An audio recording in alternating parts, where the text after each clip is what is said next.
This is a story from Africa, and I called it The Lion's Tale, and you'll find out why in a minute. Well, at the end of the story. Long ago, when the world was young, and so was Africa, at a time when the animals could speak, there lived a storyteller, a praise singer, a griot, who was well known throughout the whole of the country. He travelled from village to village, gathering history, remembering his ancestors, and learning the stories to pass them on from time to time.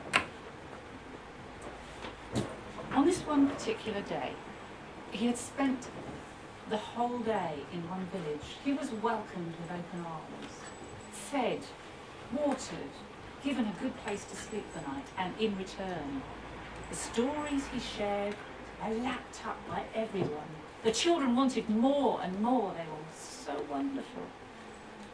He slept well that night, and the next morning took his leave, thanked them for their hospitality, and moved on to the next village, along paths he had travelled before, by streams, by rivers, through grasslands, until he reached a particular track through a forest. Now, he travelled that track many times, but this time it was slightly different, and he couldn't quite understand what it was. He walked through the forest. The sun was shining down through the canopy, but there was not a sound to be heard. Not a monkey screaming, not a bird singing. Something was about to happen. He respected nature and his own intuition, so he walked very slowly along the path, wondering what was waiting for him. He came to a familiar place where there was a great clearing in the middle of the forest, and the sun was shining right down.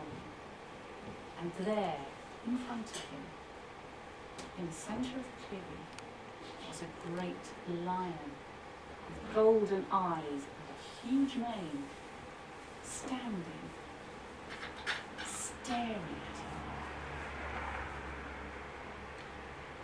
He thought to himself, I know what to do. I've been told how to deal with the lion. If I turn and run, he'll pounce on me and I'll be dead. I shall stare him out. And that's just what he did. Lion and storyteller, eye to eye, in the middle of the forest. Silence reigned, not a whisper. Nothing moved. Until the lion dropped his eyes. The storyteller thought to himself, yes, this will make a marvellous story. He dropped his eyes too and waited, thinking to himself, if I move now very, very slowly, I could make my escape. So he turned his heel, and just as he did so, a twig snapped, and the lion looked up. And he couldn't move any more. So once again, there they were, eye to eye, in silence, in the middle of the forest.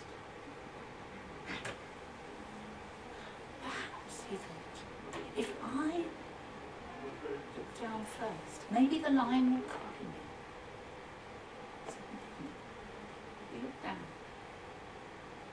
and sure enough, he saw the lion's eyes drop, and the lion sat down and crossed his paws.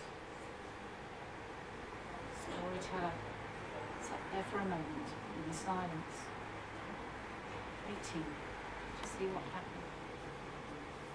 And he opened one eye just to see what the lion was doing. The lion was standing up.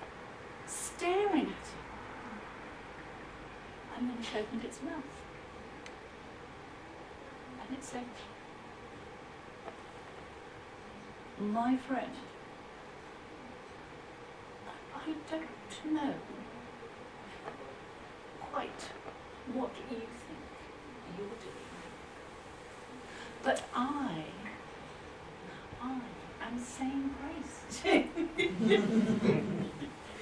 And the storyteller was no longer. So this really is the lion's tale.